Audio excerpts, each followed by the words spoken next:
한 주 동안 잘들 지내셨습니까? 아멘. 예수 안에서 날마다 승리하는 자 되기를 바랍니다. 예수님을 믿는 믿음의 사람은 매일매일이 기쁨의 날이요 천국의 날이요 행복한 시간임을 고백합니다. 오늘 누가복음 3장 18절부터 20절까지 말씀 속에는 가장 핵심적인 말씀이 바로 18절에 있는데요. 그게 뭔가 하면 바로 백성에게 좋은 소식을 전하였으나 이렇게 되겠죠. 그래서 오늘 제목을 뭘로 잡혀 있습니까? 예, 좋은 소식을 전함, 이렇게 제목이 잡혀져 있습니다. 오늘 살아가는 수많은 사람들은 좋은 소식을 좋게 받아들이지를 못합니다. 즉 말하자면, 다른 말로 얘기하면 좋은 소식을 선하게 받아들이지 못한다, 이 말입니다. 무엇을 의미하느냐? 우리가 5월의 가정의 달인데 5월의 오늘 마지막 주일이지 않습니까? 우리에게 가장 많은 사랑을 베푸시는 분이 바로 어머니입니다. 그런데 어머니의 마음은 편할 날이 없습니다. 왜 편할 날이 없느냐? 우리가 많이 아는 이야기 중에 하나가 두 아들을 둔 어머니가 있는데, 바로 두 아들은, 한 아들은 우산을 파는 아들이고 한 아들은 이불을 파는 아들입니다. 그런데 우리가 잘 알다시피 비가 오면 누가 이익을 봐요? 우산을 파는 사람이 언제나 이익을 봐요. 그런데요, 여러분들 요즘은 솜을 탄다라는 이야기를 거의 안 하는데, 저희가 어릴 때만 하더라도 솜을 탈 때는 언제 타요? 날씨가 맑아야 솜을 탑니다. 왜 그렇습니까? 비가 오는 날 솜을 타면요, 솜전지가 축축하고 눅눅해서 이불을 만들어놔도 이불을 또 말려야 됩니다. 왜 그렇습니까? 눅눅한 냄새가 나기도 하고 이불을 덮어도 개운한 느낌이 없습니다. 그러니까 비가 오면 이불 파는 아들 걱정, 또 비가 안 오면 누구 걱정? 우산을 파는 아들 걱정이에요. 그러니까 두 아들을 둔 이 어머니는 날씨가 좋아도 걱정, 비가 와도 걱정인 거예요. 이 말은 무슨 말입니까? 비가 오는 날은 가뭄의 비를 학수고대하는 농부들에게는 엄청 좋은 소식이거든요. 그러나 이 두 아들의 어머니는 비가 와도 걱정, 안 와도 걱정, 날이 맑아도 걱정, 비가 와도 걱정. 즉 말하자면, 날씨가 맑은 날에는 무엇을 파는 가게가 제일 호황을 누립니까? 아이스크림 파는 가게. 과거에는 아이스케이크라 그래가지고 얼음 막대기처럼 이렇게 생긴 이것을 이만한 통에다가 넣고 아이스케이크 이러면서 파는 사람이 있었습니다. 그러므로 다가오는 여름에 쨍쨍한 햇빛이 있는 날은 그 통행을 메고 다니면서 시장에 곳곳에서 돌아다니면서 아이스케이크 그러면 지나는 사람마다 하나씩 사 먹지 않습니까? 그러니까 날씨 맑을 때에 이익을 보는 사람이 있는가 하면, 날씨 맑은 날에 손해를 보는 사람도 있단 말이죠. 날씨가 쨍쨍한데 누가 우산 사는 사람이 있습니까? 없습니다. 그러므로 이러한 두 아들을 둔 어머니는 날씨가 좋아도 비가 와도 좋은 아들을 향한 편안함이 없고 늘 걱정이다, 이 말입니다. 우리가 이솝우화 이야기 잘 아시죠? 이솝우화 속에 혹시 당나귀 이야기 아시는지 기억나는지 모르겠습니다. 당나귀가 등에 푸른 짐을 싣고 이 조그만 시냇가를 건너는데 미끄러운 돌을 밟아가지고 넘어졌는데 일어나니까 등이 너무 가벼운 거야. 등에 무엇을 실었을까요? 소금을 실었거든요. 그러니까 물에 푹 빠졌다가 허우적거리는데 반 이상이 녹아가지고 나왔는데 너무 등이 가벼운 거예요. 그래서 당나귀 생각이 물에만 빠지면 짐이 가볍구나. 그렇게 해서 그 다음 장날 또 등에 착 짐을 실었는데 일부러 미끄러졌어요. 어떻게 됐습니까? 일어나지 못할 정도로 무거운 거예요. 등에 뭘 지고 있기 때문에 솜을 지고 갔거든요.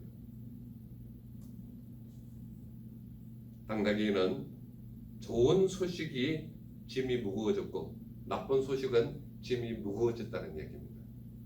그러므로 사람들은 좋은 소식을 좋게 받아들이는 게 아니라 오히려 그 상황과 여건에 따라서 좋은 소식인데 나쁘게 받아들일 수도 있다.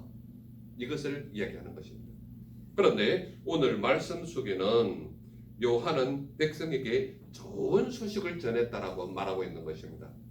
그렇다면 어떠한 과정 속에서 요한이 좋은 소식을 전하였는가 하면 이미 우리가 앞에 7절에서 17절까지의 말씀 속에서 나타나는 그런 모습 속에서 좋은 소식을 전하는 요한의 모습이 있었는데 오늘 이 본문 속에도 요한은 백성에게 좋은 소식을 전했다라고 말하고 있는 것입니다. 여기에서 첫 번째로 언급하는 관점이 뭔가 하면 여러 가지로 전했다라고 말하고 있습니다. 몇 절에 나와 있습니까? 바로 18절 말씀. 18절 우리 같이 한번 읽어볼까요? 시작.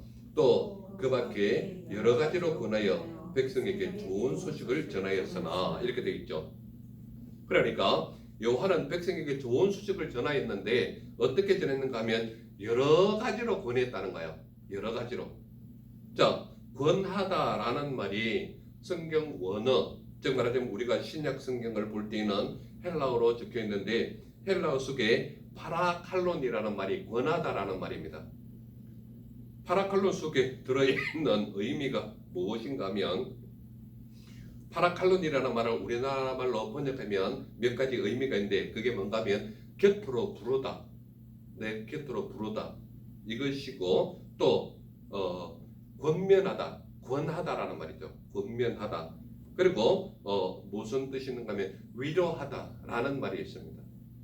그래서 이 파라칼론이라는 말을 우리나라 말로 성경에 번역한 말은 권하다라는 말로 번역했는데 권하다라는 것이 바로 이러한 의미, 곁으로 부르다, 권면하다 또는 훈계하다, 위로하다 이런 의미가 들어있는 겁니다. 그러면 요한이 백성에게 이러한 것을 권했을 때 어떤 의미가 있는가 하면 권면하고 훈계하다라는 의미를 같이 담아서 권하고 있다는 겁니다. 그래서 요한이 여러 가지로 권했다라는 것은 하나님의 말씀대로 제대로 율법대로 살아가지 못하는 얘기는 훈계도 하고 권면도 있다는 얘기죠. 또한 믿음대로 잘 살고 있는 사람에게는 어떻게 해야 될까요? 잘했다, 칭찬도 해가면서. 그러므로 요한의 모습은 여러 가지로 권했다. 이 말은 여러 가지로 권했다라는 것은 그 사람의 됨됨이와 그의 삶을 통하여서 그에게 훈기도 하고 가까이 오게 해서 칭찬도 하고 권면하기도 하는 그런 모습으로 요한이 복음을 전했다 이 말입니다. 이 말을 오늘 사는 우리에게 적용해 본다면 어떻게 하라는 이야기입니까? 때로는 슬픔 당한 사람에게는 다가이 가서 톡톡 안아주기도 하고 또 우리 윤집사님처럼 아픈 분이 계시면 같이 기도도 하고 또 다른 너무 어려운 일에 있어서 일어날 힘이 없는 사람에게는 가서 손도 잡아주고 따뜻한 찬양도 대접해주고 그래서 요한의 방법은 여러 가지로 권했다 이 말은 그 사람의 처지와 현재 놓여져 있는 상태를 고려하여서 칭찬도 하고 훈계도 하고 때로는 따끔하게 뭐라 하기도 하는 그래서 그러한 다양한 방법으로 권하였다 이렇게 얘기를 하는 겁니다. 그래서 요한이 좋은 소식을 전하는데 여기 본문에 나와 있는 이 좋은 소식은 성경문으로는 유엔겔리제토라는 말인데 유엔겔리제토라는 말은 복음을 선포하고 있었다 이 말을 하고 있는 것이거든요. 그러니까 좋은 소식을 전했다라는 것은 예수 그리스도의 오심에 대하여 적극적으로 국면했다 이 말입니다. 그래서 요한은 여러 가지로 보냈다라는 것은 사람의 여건과 상황을 고려해서 그 사람의 있는 형편에 따라서 칭찬도 하고 훈계도 하고 권면도 하고 때로는 훈계도 하는 그런 모습 속에서 요한은 좋은 소식, 즉 말하자면 복음을 전했다 이 말입니다. 두 번째로 나타나는 관점이 뭐라고 말하고 있습니까? 두 번째로 나타나는 관점은 바로 이겁니다. 헤롯은 요한에게 책망을 받았다라고 말하고 있습니다. 몇 절에 있습니까? 19절에 있는 말입니다. 19절 우리 같이 한 목소리로 한번 읽겠습니다. 시작. 분봉왕 헤롯은 그의 동생의 아내 헤로디아의 일과 또 자기가 행한 모든 악한 일로 말미암아 요한에게 책망을 받고 이렇게 돼 있죠. 즉 말하자면 헤롯은 요한에게 책망을 받았다라는 내용이 나옵니다. 아니 좋은 소식을 전했는데 왜 헤롯은 책망을 받았을까요? 자, 이 당시 헤롯이 누구라고요? 분봉왕입니다. 분봉왕이라는 것은 한 나라의 4분의 1을 다스리는 영주 또는 분봉왕 이렇게 표현을 하는 겁니다. 그러니까 헤롯은 그 당시 그 지역으로 4등분 나누면 4등분 중에 4분의 1을 담당하는 영주의 역할, 이것이 바로 분봉왕입니다. 그러한 사람이 바로 헤롯이란 말이에요. 그런데 여기에 이 헤롯의 아내가 누구라고 나와 있습니까? 헤로디아라고만 나와 있습니다. 헤로디아는 누군가 하면 지금 여기에 나와 있는 헤롯은 안디바 헤롯이라는 사람이에요. 안디바 헤롯이라는 사람인데 이 헤롯은 여러 형제가 있는데 그 형제 중에 이 당시에 하나님을 알지 못하는 모든 다른 이방 민족들은 아내가 하나가 아니고 많습니다. 다수의 아내가 있었던 그런 시절이에요. 그런데 이 헤롯은 배다른 이복 형제의 동생 딸이 헤로디아입니다. 그렇기 때문에 이 헤로디아의 위치가 어떤 위치인가 하면 헤롯의 조카이기도 하고 자기 동생의 아내이기도 하고 그 동생의 아내가 지금 헤롯의 아내가 되는 거예요.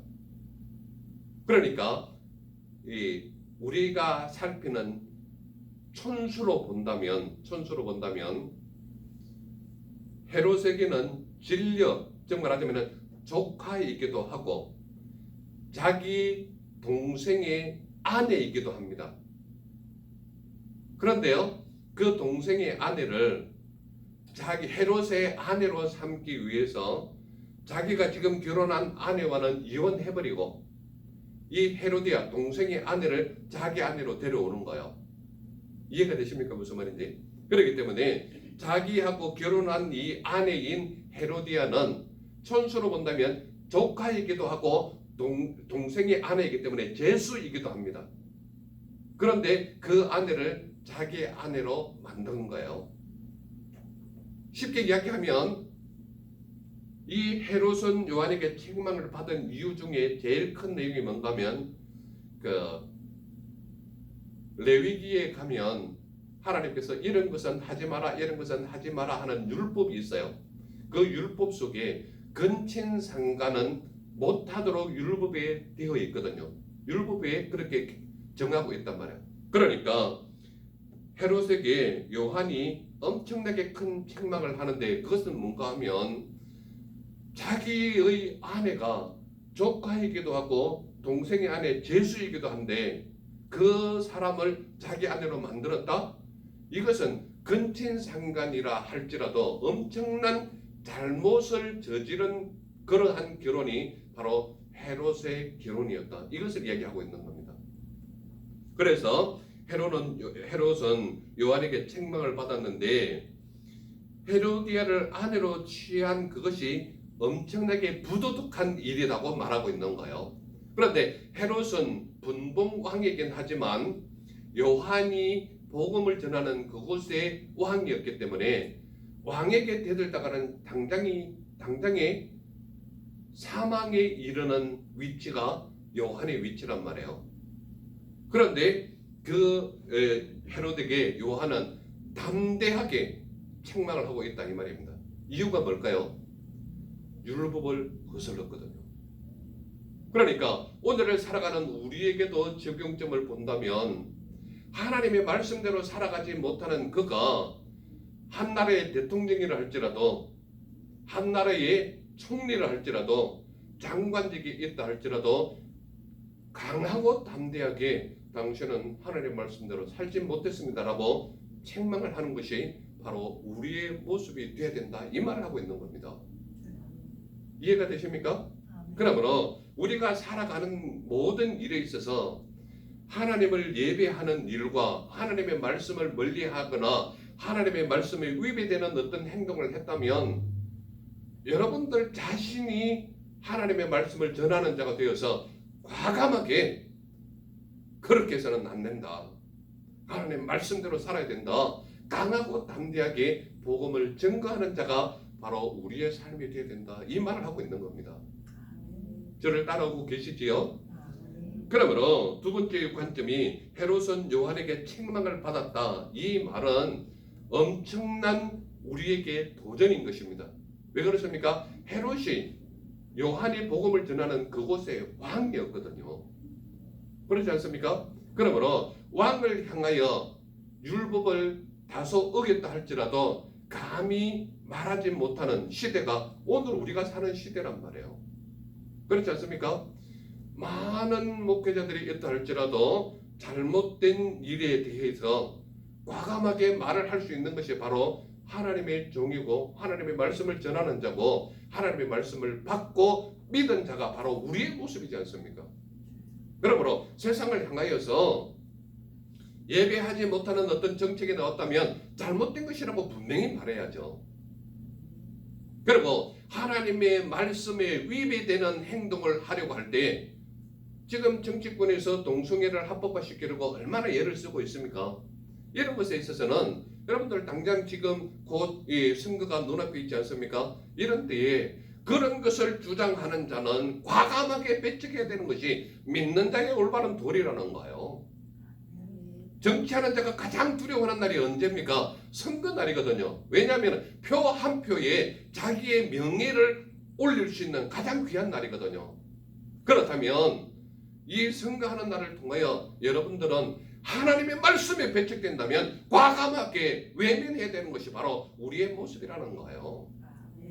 내가 안다고 해서 내 개인적인 인척관계에 있다고 해서 하나님의 말씀을 외면하는 그에게 한 표를 올린다면 여러분들은 믿음의 온전한 사람이 아니라는 것을 분명히 알아야 되는 겁니다.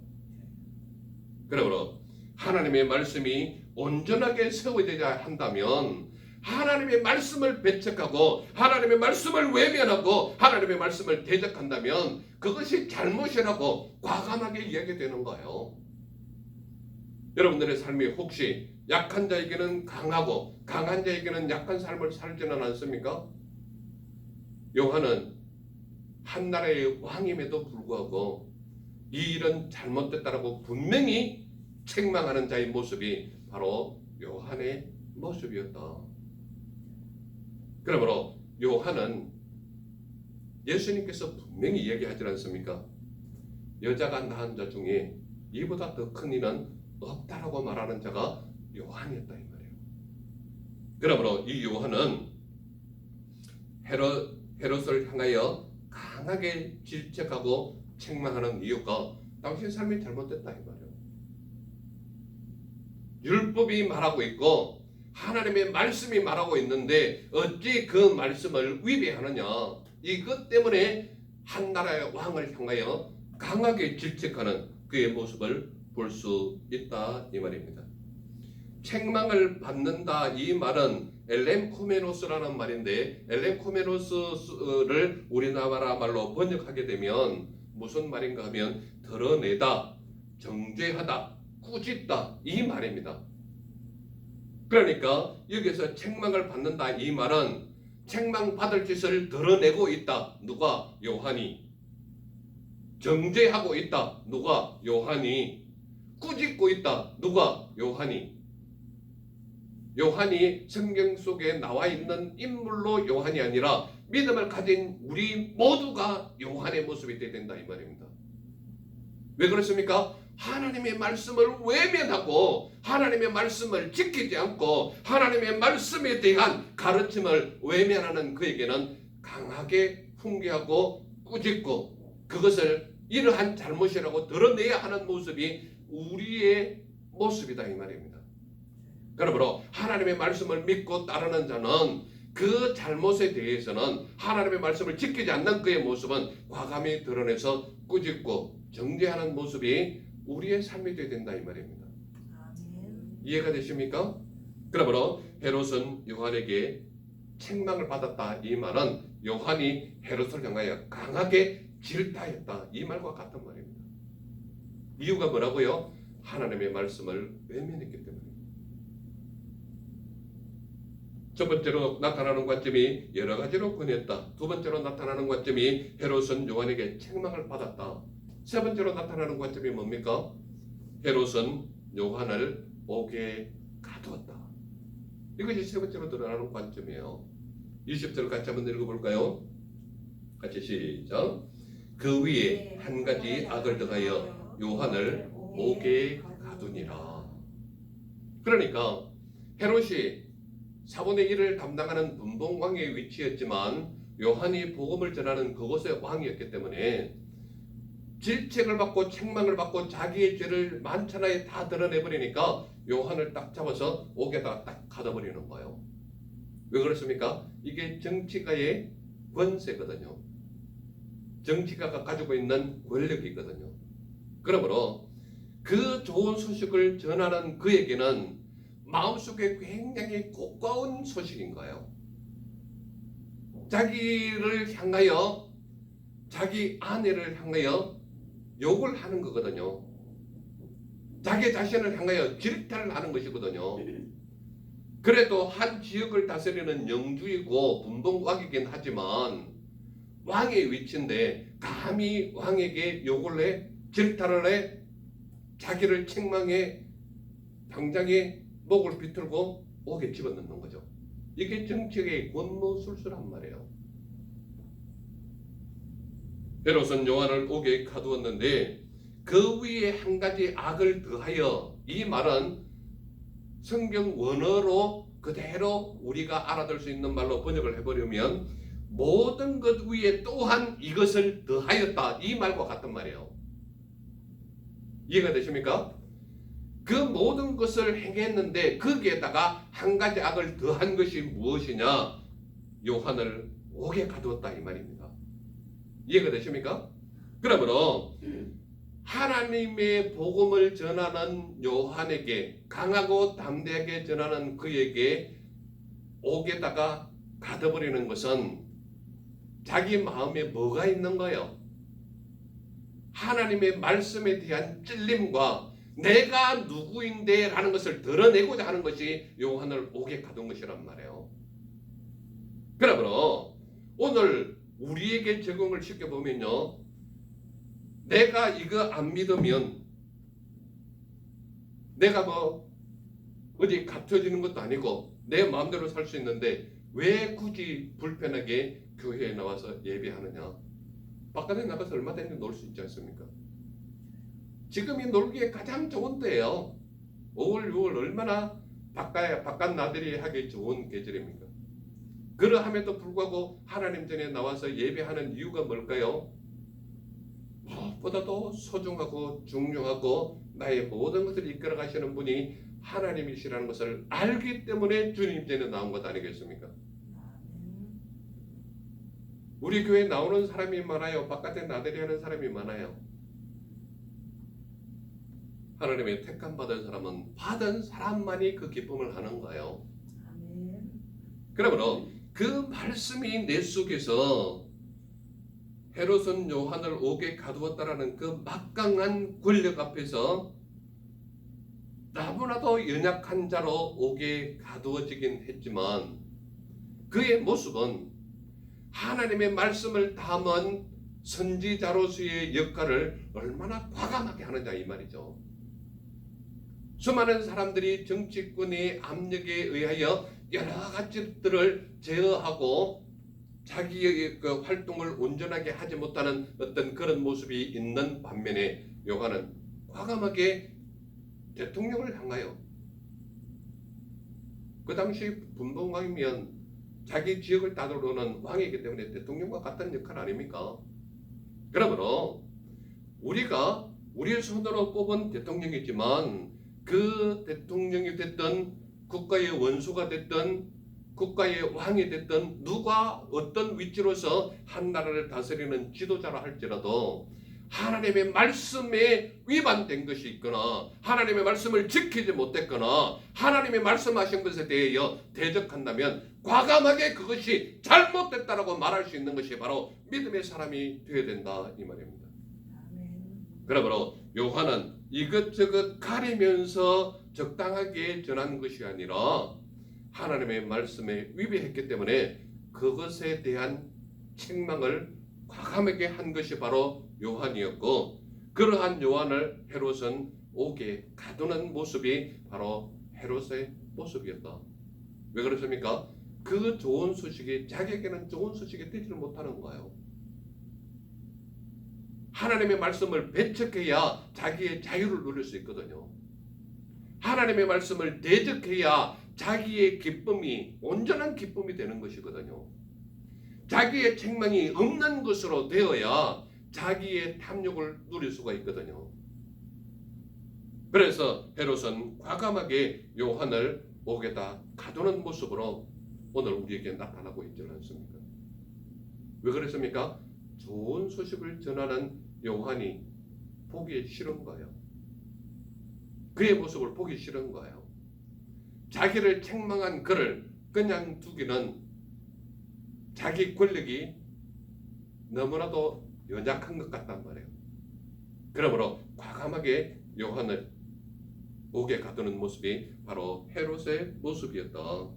그래서 그 위에 한 가지 악을 더한다 이 말은 그 모든 것 위에 또한 이것을 더하였다라고 말하고 있는 이것이 바로 요한을 투옥한 사실이 바로 헤롯의 짓이었다 이 말을 하고 있는 것입니다.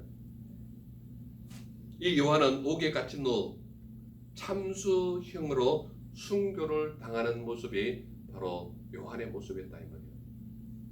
마가복음 6장 27절에 보면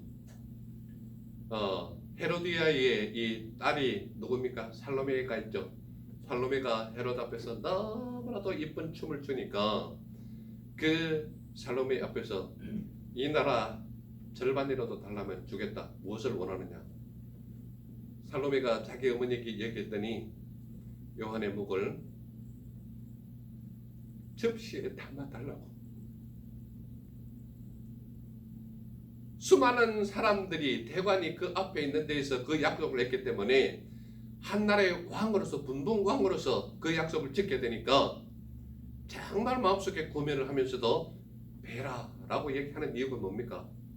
그 목을 담아서 피 뚝뚝 흐르지는 그 요한의 목을 그 앞에까지 왔을 때 수많은 사람들이 질겁을 하고 하나님의 말씀을 믿고 따르는 사람들은 과감하게 그들을 향하여서 이것은 잘못됐다고 얘기했으나 어느 누구도 입에 올리지 못하는, 여러분들은 요한과 같은 믿음입니까? 아니면 살로메와 같이 하나님의 말씀을 전하는 목을 원하는 위치에 있습니까? 여러분들의 삶을 돌아보면 말씀과 함께 가고 있는지 세상의 편리 속에 합류하면서 살아가는 것인지 나를 한번 돌아보시기를 바랍니다.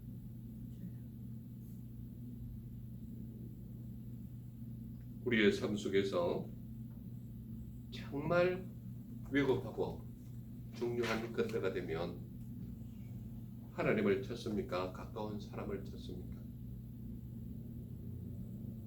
내 일상생활 속에서 하나님의 말씀이 나를 위로하고 있습니까? 세상의 여러 가지 유익한 것들이 나를 위로하고 있습니까? 다른 누구에게 질문하지 말고 여러분들 스스로가 자기 자신에게 질문해 보시기를 바랍니다. 좋은 소식을 전하지만 때로는 받는 사람의 위치와 상황과 여러 가지 현 상태를 통하여 좋은 소식이 될 수도 있고 아닐 수도 있다 이 말입니다. 그렇다면 오늘을 살아가는 수많은 사람들은 왜 좋은 소식을 전하지 못할까요? 왜 그 좋은 소식을 전하지 못할까요? 그 이유는 간단합니다. 그 좋은 소식에 대한 확신이 없기 때문에 좋은 소식을 전하지 못하는 거예요. 그게 좋은 소식인지 나쁜 소식인지 나 스스로가 그 말씀 속에 있기는 한데 그 좋은 소식에 대한 확신이 없기 때문에 좋은 소식을 전하지 못할 뿐인 거예요.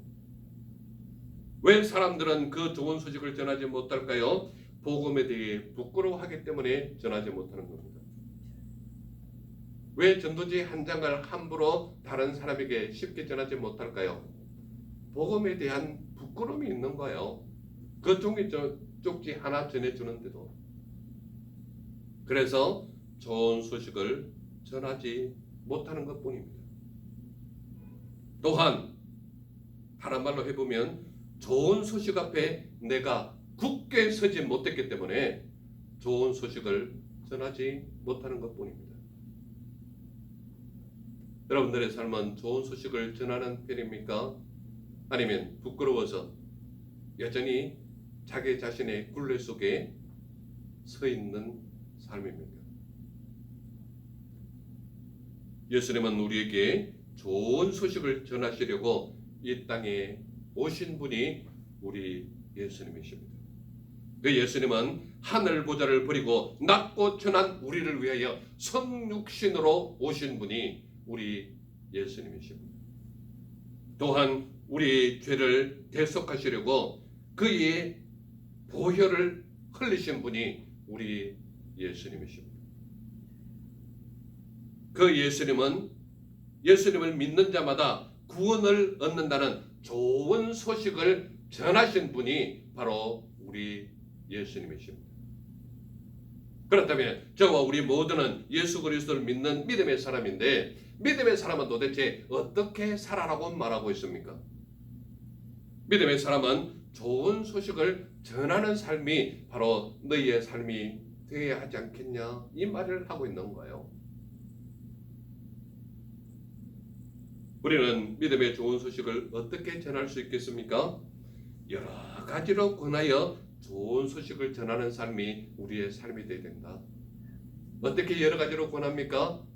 요한의 모습처럼 그들의 삶의 현 상태를 보아 그들의 삶의 모습을 보아 칭찬하기도 하고 훈계하기도 하고 꾸짖기도 하고 바른 길로 갈 수 있는 조언을 하기도 하는 그런 모습을 통하여 좋은 소식을 전하는 삶이 우리의 삶이 되어야 하지 않겠니? 이 말을 하고 있는 거예요.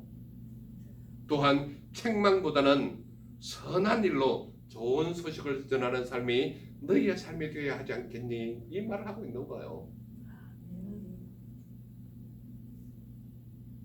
또한 우리가 감옥에 가는 일은 없어야 하겠지만 혹시라도 말씀 때문에 감옥에 간다면 옥에 갇히는 일이 있더라도 그곳에서 좋은 소식을 전하는 삶이 우리의 삶이 되어라 이 말을 하고 있는 거예요.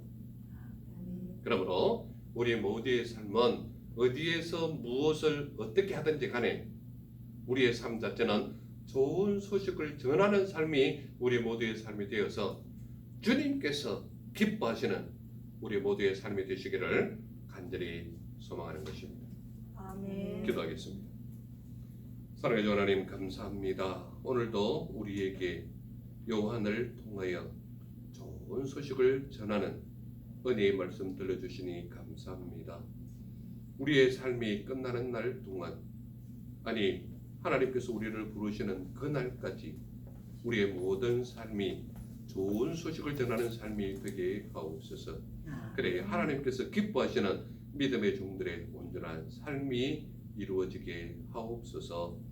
함께 하시고 이끄시고 너를 채우심을 믿사와 날 보내주신 주 예수님 이름으로 감사하며 기도드렸사옵나이다. 아멘. 아멘.